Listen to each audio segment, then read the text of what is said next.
किया है, जिनके जो कानन कर्णिका के पुष्प वरहा पीड़ नटवर वपु कर्ण्यो कर्णिकारं विप्रदवास कनक कपीशं वैजंती जयमाला रंध्रान वेणुरधर सूर्यो वृंदे वृंदारण्य स्वपदरमणं प्रविष्टगीतकृति।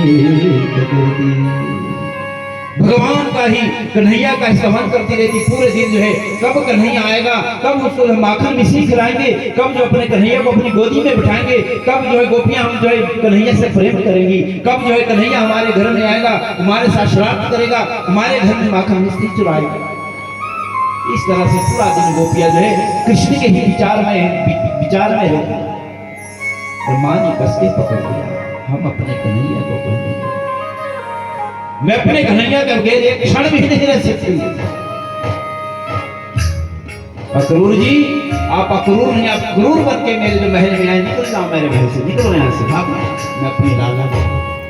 उसी समय कन्हैया ने अपनी माता यशोदा मैया से कहा, भैया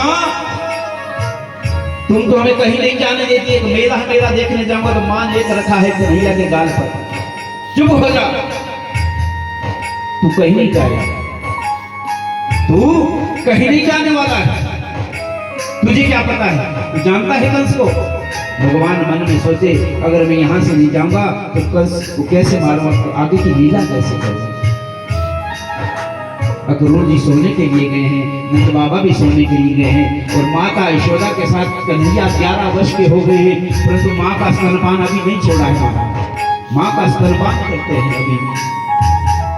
कन्हैया बिस्तर पर चल गए और माता जो यशोदा मैया घर के बाहर जो रो रही है, दरवाजे पर बैठकर जोर जोर से रो रही। जब कन्हैया को नींद नहीं आई तो माता का हाथ पकड़ा दी, भैया आज मुझे क्या अपना स्तनपान नहीं करवाए, मुझको नींद नहीं आ रही है। माता का हाथ पकड़ा, यशोदा मैया बिस्तर पर गई है और कन्हैया जो दूध पीने लगा है, बोलते हैं आज थोड़ी देर दूध पीते थे, परंतु आज भगवान जो कल काफी समय जब व्यतीत हो गया, यशोदा मैया मन में सोच रही, लाला हट जा, मेरे स्तनपान को क्यों कर रहा है, इतना दूध क्यों पी रहा है, तक तो तुम इतना दूध नहीं पीता। और कन्हैया जो मन में कह रहे हैं, माँ आज जो अंतिम दिन तेरे पास है, आज अंतिम बार तेरा स्तनपान कर लूं, आज के बाद जो है मुझे मौका नहीं मिलेगा। माँ रोती रही, सारी रात रोती रही, ना जाने कहां से गोपी को पता लग गया कि जो है कन्हैया और बलराम जी यहाँ से जाने वाले हैं, क्रूर नाम का कोई आदमी आया है, उसको लेने के लिए आया। ना जाने कहां से पता लगा, जैसे दरवाजा खुला महाराज महल का, तो हजारों गोप ग्वाल, छोटे छोटे ग्वाल गोपियां जो दरवाजे के बाहर खड़ी है। और जैसे दरवाजा खुला, गोपियां अंदर पहुंची, बोले अक्रूर कहाँ है, अक्रूर नहीं हो तो क्रूर है, हमारे लाला को हमसे दूर क्यों कर रहे, इसलिए उसको यहाँ से भेजो, हम अपने लाला को नहीं भेजेंगे। और देखिए महाराज, अब गोपियां हैं जो एक क्षण भी कृष्ण के बगैर नहीं रह सकती, तो कैसे भेज सकती, प्रार्थना कर रही है, कन्हैया भी सजकर तैयार हो गए, रथ के ऊपर बैठे हुए जाकर, और माता रो रही है, पागलों की तरह जो बालों को बिखेर दिया है। अब देखिए यहाँ पर गोपी ने कन्हैया से कहा, लाला नीचे उतरता रथ के ऊपर, तू कहीं नहीं जाएगा, हम तेरे बगैर कैसे। मूरत बना के तुमको मंदिर बनेंगे हम, जाते हो छोड़ना कैसे जिएंगे हम, मूरत बना के तुमको मंदिर बनेंगे हम,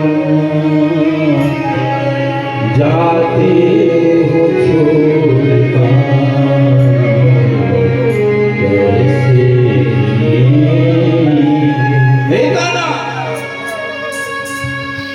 हम तुम्हें मारती थी, माखन चुराने के पीछे तुझे डांट लगाती थी, तुझे बांधते थे, परंतु आज तेरे चरणों की सुगंध खाते हैं कि तुझे नहीं मारे। जो इतना भी तुझे माखन गिराना है, जितनी मटकियां तोड़नी है, हम खड़ी देखती रहेंगी, तुझे जो मार नहीं खुलाएंगी मां से, ना हम तुझे बांधेगी, ना अपना कोई काम करवाएंगे, परंतु हमें छोड़ के।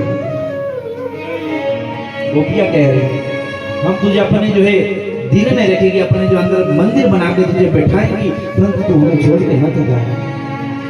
मूरत बना के तुमको मंदिर बनेंगे हम, जाते हो छोड़ कैसे जिए। हे गोविंद, हे कन्हैया, हे लाला, हमें छोड़ के मत जा। प्रीति मोहन से की थी इस भरोसे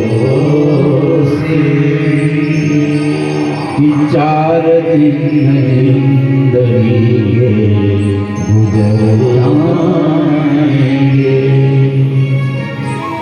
जाते हो छोड़ काना कैसे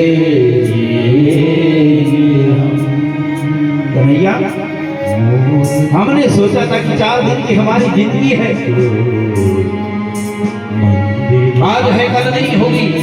हम चाहते कि तुझे देखते देखते हमारे प्राण निकल जाए, तू हमारे सामने रहो, तो तू हमें छोड़ के जा रहा है, हमें छोड़ के मत जाना। अगर ऐसा पता होता तो तुझसे प्रेम क्यों करते, तुझसे लगाव ही नहीं लगाते। क्या पता था हमको ऐसा वक्त आएगा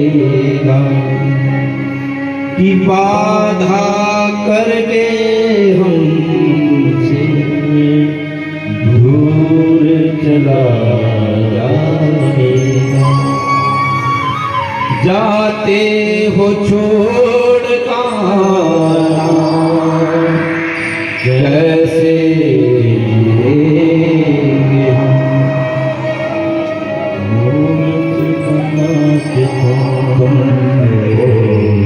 मंदिर बनेंगे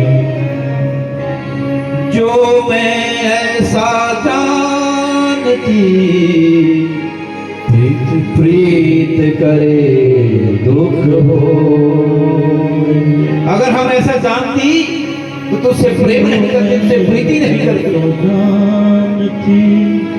जो मैं ऐसा जानती, प्रीत किए दुख हो। नगर ढिंढोरा पीटती धरियो प्रीत को, मूरत बना के तुमको मंदिर बनेंगे हम, ये जाते हो छोड़ काना कैसे कि दुख भरी दुनिया में बस तेरा ही सुरूर है। इस दुख भरी दुनिया में बस तेरा ही सुरूर है। जहाँ कहीं देखो बस तू है, जाते हो छोड़ कैसे जिएंगे हम। कन्हैया हमें छोड़ के मत, हमें मत छोड़ो। अब कन्हैया हम गोपियों के मां के प्रेम इतने बंधे हैं, महाराज एक कदम भी आगे रथ का नहीं चल रहा है। कन्हैया सोचने लगी अगर मैं आगे नहीं गया तो अपनी लीला को कैसे। एक परम प्रभु की प्रेम में बांध दिया उन गोपियों ने महाराज। एक परम ब्रह्म को माता के प्रेम ने बांध दिया, एक परम ब्रह्म को माता के दूध ने बांध दिया महाराज, एक परम ब्रह्म को ग्वालों के प्रेम ने बांध दिया। एक कदम भी आगे नहीं बढ़ रहा, कैसे जाऊं, कैसे यहां से निकलूं? गोपियां कह रही हैं कि मत जाओ। माँ जो है तड़प कर जो है पीछे ऐसी लग रही है जैसे कि पागलों की तरह जमीन में जो अपने मस्तक को पीट रही है, बालों को बिखेर के जो है बिखेर के जो पड़ गई नीचे। और यहां पर माता को किसी से पता लगा, यशोदा काहे को रो रही है? ये तेरा लाल नहीं है, ये तेरा बेटा नहीं है, ये तेरा लाल नहीं है, तेरा बेटा नहीं है, ये बेटा तो देवी का है। और माता भागी भागी कन्हैया के पास, कन्हैया ने गोपियों से कह रहे अगर तुम मुझसे इतना भी प्रेम करती हो ना तो मुझे रास्ता दे दो। जब प्रेम की बात बीच में आई तो यहाँ पर गोपी ने रास्ता दे दिया, प्रेम के खातिर जो है रास्ता। कन्हैया आगे बढ़ा, माता को पता लगा कि ये तेरा बेटा नहीं तो देवी का पुत्र है। माता भागती भागती कन्हैया को आपके पास जैसे रथ के पास आई, अरे लाला नेक जरा रुक जा, चले जाना, नेक जरा रुक जा। भागती भागती गिरती पड़ती जैसे कन्हैया ने माता को, मां क्या कर रही हो, क्यों भाग रही हो? रथ को रोका, कन्हैया ने छलांग लगाकर मैया को गले से कहा, ये लाला मोह को आज पता लगा कि तू मेरा बेटा नहीं, तू तो देवी का बेटा है। और मैं इस भ्रम में रही कि तू मेरा बेटा है, तू मेरा लाला है। भगवान की आंखों से आंसू निकल गए। भगवान, हे मां, तू जैसी मां आज तक मुझे मिली है ना कभी मुझे मिलेगी, तू ही मेरी मां है। देखिए हमारा संसार में वो माता नहीं कि जन्म देके क्षणिक मात्र जो आनंद के लिए जो है गर्भ ठहराया, गर्भ को निकाल के सड़क पर फेंक दिया, वो मां नहीं है। जिस उस बच्चे ने जिसको वहां से उठाकर अपने घर में उसका लालन पालन किया है, मल मूत्र को उठाया है, वो मां होती है। मां, किसने तुझसे कहा कि मैं तेरा बेटा नहीं, मैं ही तेरा लाल हूं, मैं ही तेरा कन्वा हूं, मैं तेरा कृष्ण हूं। गोपियां रो रही, माता यशोदा बार बार तो कन्हैया, और कन्हैया ने एक ही बात जब कही कि प्रेम अगर तुम मुझसे क्षण इतना भी प्रेम करते हो तो मुझे रास्ता दे। कन्हैया के लिए रास्ता दिया, कन्हैया चले। और यहां पर कन्हैया ने सोचा अगर मां के इस बंधन में इसमें बंध गया तो आगे की लीला नहीं कर पाऊंगा। इसको कहते हैं भक्ति, इसको कहते हैं प्रेम।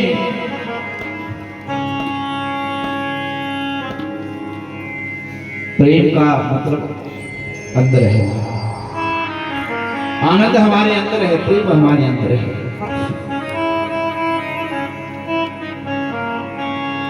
प्रेम की परिभाषा बहुत ही अलग है।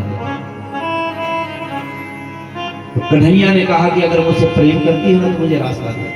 गोपियां एकदम से, अब मथुरा और गोकुल के आपस में 15-20 किलोमीटर का फर्क है, परंतु कभी भी गोपियां जो कृष्ण से मिलने के लिए मथुरा नहीं गई। क्यों? क्योंकि गोपियां भगवान से प्रेम करती है और वो मन में सोचती है कि अगर हम मथुरा में जाएगी हमारे कन्हैया के रास्ते में अरोड़ा पड़ जाएगी और कन्हैया का जो काम आगे का नहीं हो पाएगा, इसलिए हम नहीं जाएंगे। प्रेम त्याग को कहते हैं। प्रेम कोई वस्तु पाने की चीज नहीं है, प्रेम कोई पाने की चीज नहीं है, प्रेम तो त्याग को कहा गया है। त्याग ही प्रेम होता है। और आज कन्हैया निकलेंगे, सभी रो रहे, सभी को छोड़कर प्रभु वहां से निकले। उसके बाद जैसे ही प्रभु ने मथुरा में प्रवेश किया, वहां पर कृष्ण बलराम के ऊपर फूलों की बारिश हुई और कंस ने कह दिया था कि कृष्ण बलराम जब आएंगे उनका स्वागत कोई नहीं करेगा। परंतु यहाँ पर सभी लोगों ने कहा कि कंस को मारने वाला आ गया है, कंस को मारने वाला आ गया, इसलिए उनके ऊपर फूल बरसाए। उसके बाद भगवान एक धोबी के पास गए। भगवान ने कभी गोकुल में रहकर सिला हुआ वस्त्र नहीं पहना। जब जैसे ही मथुरा में प्रवेश किया, बोले हम राजा की तरह दिखने चाहिए, तो एक धोबी के पास गए, बोले राजा के वस्त्रों को मांगा है। धोबी ने वस्त्र देने से मना कर, चलो यहाँ से द्वारे कहाँ के आ गए। तो भगवान ने एक घूसा लगा के जो उसका राम नाम। उसके बाद आगे थोड़े गए तो वहां पर सुदामा नामक का एक माली है, और भगवान को नित्य एक माला बनाता है। नित्य उसका जो नियम था कि मेरा प्रभु आएगा और मैं उसको जो है माला पहनाऊंगा। और आज सुदामा माली ने जो है बलराम और कृष्ण के चरणों में पड़कर जो है कहा, प्रभु आपने कृपा करी, मैं नित्य आप दोनों के लिए माला बन के जो है यहाँ रखता था, उनका ढेर लग गया, सुख का ढेर लग गया है, परंतु आज मैंने जो आपके लिए जो नई माला बनाई है, इसलिए आपको मैं पहनाना चाहता हूँ, क्या पहनाऊं? तो सुदामा माली ने भगवान को, बलराम जी को माला पहनाई। भगवान आगे बढ़े। जैसे ही आगे बढ़े तो यहाँ पर एक कुब्जा नाम की स्त्री है, जिसका काम था चंदन घिसना। और चंदन घिस के जो है राजा कंस को लगाती थी। परंतु जब चंदन को घिसती थी, उसके मन में एक ही बात आती थी कि मेरा कन्हैया जब आएगा तो अपने हाथों से उसके मस्तक में चंदन। और आज जैसे कुब्जा आगे जा रही है, कन्हैया ने पीछे कहा, हे सुंदरी, हे सुंदरी जरा रुक। पहली बार आज कुब्जा को किसी ने सुंदरी कहा। बोले आज तक मुझे लोग कुब्जा कहते थे, कुबड़ी कहते थे, कलूटी कहते थे, दासी कहते थे, आज किसी ने मुझे सुंदरी कहा। भगवान किसी के रूप को नहीं देखते, भगवान किसी को ये नहीं देता छोटा है बड़ा है। भगवान देखता तो मन को देखता, मन की सुंदरता को देखता है। मन निर्मल जग सो मोहि पावा मोहि कपट छल छिद्र ना बा। जिसके अंदर कपट छल छिद्र नहीं है, उसको प्रभु सुंदर कहते हैं। इसी को सुंदरता कहा। ये सुंदरी जरा रुक, क्या चंदन का ले मुझे नहीं लाएंगे? और मुड़कर पीछे कर देखा तो देखती रह गई प्रभु को। और भागती भागती जो कन्हैया के चरणों पर गिर गई। भगवान ने उठाया, उसका जो है दाहिना पांव अपने बांव पांव पर रखा है, ठोड़ी पर ऊपर किया है, 3 जगह से टेढ़ी थी कुब्जा और उसको सीधा किया है, और परम सुंदरी के रूप में जो है कुब्जा हुई है। और यहाँ पर भगवान भी 3 जगह से टेढ़े हैं। जब खड़ते हैं ना प्रभु मंदिर में, मूर्ति प्रभु की जब देखेंगे, उनका पांव दूसरे पांव पर है, उनकी कमर टेढ़ी है और सिर भी हमेशा टेढ़ा रहता है, मुकुट उनका टेढ़ा। तो कुब्जा का टेढ़ापन जो भगवान ने अपने में ले लिया। अगर हमारे अंदर वो भक्ति हो तो प्रभु हमारा सब कुछ लेने के लिए तैयार है। एक बार भक्ति तो आ जाए। उसके बाद आगे प्रभु बढ़े हैं, कुब्जा का उद्धार किया है। धनुष जहां पर रखा था पिंजरे के अंदर, लोहे के पिंजरे, हजारों सैनिक उसने, कृष्ण बलराम ने हजारों सैनिकों को मारा है, उस पिंजरे को तोड़ा है और धनुष के 2 टुकड़े करके जो ऐसे सीधा सीधा कैलाश में पहुंच गए। उसके बाद अब लोगों को पक्का विश्वास हो गया कि ये तो कंस को मारने वाला है। तब तो जोर जोर से सभी ने नारेबाजी कर दी, कंस को मारने वाला आ गया, कंस को मारने वाला आ गया, कंस को मारने वाला। उसके बाद एक कुबलिया पेड़ नाम का हाथी था, उसको मदिरा पान करवाया गया, शराब पिलाई गई थी। जब कृष्ण बलराम आएंगे तो उसके पीछे इसको भगाया। कुबलिया पेड़ हाथी जो कृष्ण बलराम के पीछे भागा, भगवान ने पूंछ से उसको पकड़ा, ऐसे ऐसे घुमाया और उस हाथी को ऐसे पटक दिया। आज भी उस हाथी का पता नहीं कहाँ है। उसके बाद भगवान आगे पहुंचे जहाँ रंगशाला बनाई गई, जहाँ पर रंगशाला युद्ध मैदान जहाँ है, वहां पर भगवान ने जैसे ही प्रवेश किया तो बोलते भगवान वहां पर 10 प्रकार से दिखने लगे लोगों को। कैसे? 10 तरह से भगवान दिखे हैं। बोले किस किस प्रकार से? कि मल्लानां शनीनां नगरं श्रीणां समरो मूर्तिमान् गोपानां स्वजनो अस्तिं क्षितिभुजां शास्त्रवेदो शिशुः मृत्युर्भोजपतिर्विविदुषां तत्त्वं परं योगिनां गृह्णश्विनां परवेदे विदुरंगं गतसाम्प्रज। बोले कृष्ण ने जैसे ही प्रवेश किया, पहले तो बड़े बड़े वहां पर योद्धा थे, भगवान को जो उन योद्धा को पहाड़ जैसे दिखने लगे। कैसे भी कोई पहाड़ आ रहा है। वहां पर जो वनिताएं थी, उन वनिताओं को भगवान जो है कामदेव की तरह दिख रहे हैं। माताएं वहां पर थी, माताओं को भगवान जो अपने पुत्र की तरह दिखाई दे रहे हैं। और जो आम जनता थी उनको भगवान उत्तम पुरुष की तरह दिखाई दे रहे हैं। गोप वालों को जो भगवान जो है प्रिय बंधु की तरह दिखाई दे रहे हैं। राजाओं को भगवान शासक की तरह दिखाई दे रहे हैं। कंस को जो है साक्षात यमराज की तरह भगवान दिख रहे हैं। साधु संतों को विद्वान दिख रहे हैं। मूर्खों को भगवान अज्ञानी दिख रहे हैं। और राजकुमारों को भगवान राजकुमार दिखाई दे रहे हैं। इस प्रकार से भगवान 10 रूपों में प्रकट हो, 10 रूप भगवान के अंदर आ गए। कोई जो भगवान के अंदर राजकुमार देख रहा है, कोई भगवान के अंदर जो महायोद्धा देख रहा है, कोई तो भगवान के अंदर विद्युता देख रहा है, कोई भगवान के अंदर अपने पुत्र के दर्शन कर रहा है। जैसी जिसकी भावना रही है वैसे वैसे मेरे परमात्मा देखे कि जाकी रही भावना जैसी, प्रभु मूरत देखी तिन तैसी। जैसी जैसी जिसकी भावना थी वैसी वैसी जो भगवान जो है सबको अपना रूप दिखा रहे हैं। उसी में चाणूर और मुष्टिक जो है युद्ध करने के लिए आए। चाणूर ने जो है भगवान कृष्ण के साथ युद्ध किया है और मुष्टिक ने जो है बलराम जी के साथ युद्ध किया है। चाणूर ने जो है मुष्टिक ने जो है भगवान से कहा है, जितने राक्षसों को हमने भेजा है आपने रात घुसों से मारकर उनको जो है यहाँ पर फेंका है। आज हम देखते कि कितना बाहुबल तुम्हारे अंदर है। तो भगवान ने चाणूर और मुष्टिक को उठाया, ऐसे घुमाया, पटका नीचे उनका भी राम नाम सत्य। अब कंस ऊंचे आसन पर बैठा है। कहां बैठा है? बहुत ऊंचे आसन पर कंस बैठा है, विराजमान है। वहां पर कन्हैया ने क्या किया कि नीचे मैदान से छलांग लगाई और कंस के जाकर कंस के बाल को पकड़ लिया। कंस ने कहा, ए बालक, ये कोई सभ्यता है? मेरे बालों को, मैं राजा हूं और मेरे बालों को पकड़ता है। भगवान कृष्ण ने कहा, महाराज, उस वक्त जो आपकी सभ्यता कहां गई थी जब मेरी मां की गर्दन के ऊपर तूने तलवार रखी? उस वक्त तेरी सभ्यता कहां गई थी जब मेरे माता पिता को तूने जेल में बंद कर दिया था? उस वक्त तेरी सभ्यता कहां गई थी जिस वक्त तेने अपने पिता को जेल में बंद कर दिया था?